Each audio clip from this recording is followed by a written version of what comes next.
Okay, so we're going to talk about the second part of creating your dichotomous key. So now you have your tree slides done, so you have all the information you need. So you're going to create your own dichotomous key for someone to follow to identify a tree.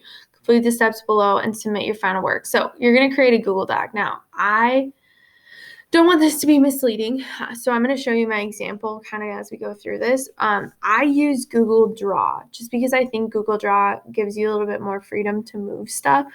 And then I just pasted the Google Draw into the Google Doc, okay?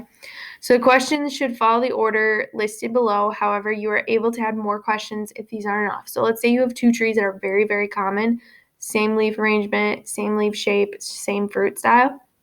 You can add a third or a fourth, I should say, question so that you can kind of differentiate between the two.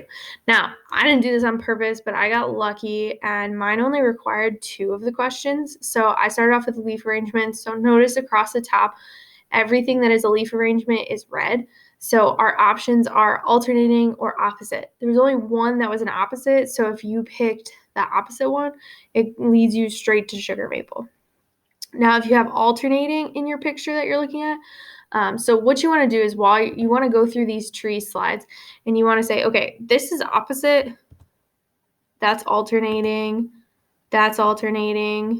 this is alternating, and that's alternating. So then I put those two, alternating and opposite, as my 2 choices that you could pick from, okay? Again, there's only one that's an opposite, so it goes straight to sugar maple. Alternating, however, there was multiple, so you got to go down to leaf shape. Now, same thing. You want to go through and you want to identify the leaf shape. You can Google it, or I'm going to attach a slideshow that tells you like leaf arrangement styles, leaf shape. So I think that explains it better. Sometimes it's hard to find the proper terminology. And again, if you weren't in botany, you need to use the proper terminology. So I highly suggest you look at that Google slide that I'm going to attach here so you can kind of do it. So again, you're going to flip through these, identify what type of leaf shape is this. We don't need to do 2 because that's our, no, we don't need to do this one. This is our sugar maple because we've already identified her, so we're good. So what type of leaf shape is this? This happens to be obovate. No, ovate. What is this? What is that one? So all 4 of those you have to identify, and then you have to list them. So obovate. Ooh, this one's supposed to say ovate. My bad. That one's supposed to say ovate. Obovate, elliptical, lanceolate. Again, I got lucky where all 4 of these had different leaf shapes, so I just got to list them and I'm done. But if you had 2 that were similar, again, they would continue. So if 2 of mine had obovate, you would continue down just like you did it for alternate and go to flowers. Or fruit. You go down to fruit. Might take you multiple drawings, that's fine. I'm also going to throw this out there. I'm okay if you want to steal my drawing and just move stuff around. So this is what it looks like on Google Drawings, and you can obviously just drag and drop and move things how you want it. So I'm okay if you want to steal this and just get like a foundation for your work, because obviously you're not going to have the same exact plans as me.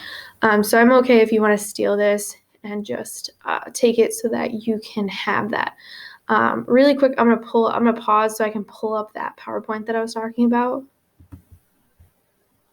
Okay, so here's that document that I was talking about. So this is from botany, so it goes through leaf structures, yeah, which is great. But then what's important is it goes through, this is a little bit of,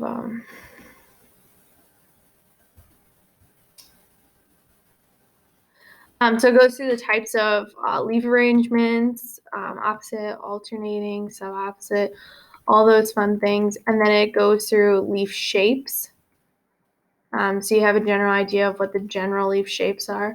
And then it goes into margins, stuff like that. If you need more questions, you can always use those. So I'm going to attach this too so you have access to that. So again, in the end, it should look like something like this. So that if I gave someone my 5 slideshows, they could flip kind of through this and figure out which tree was which based off of this dichotomous key. Okay? That's it.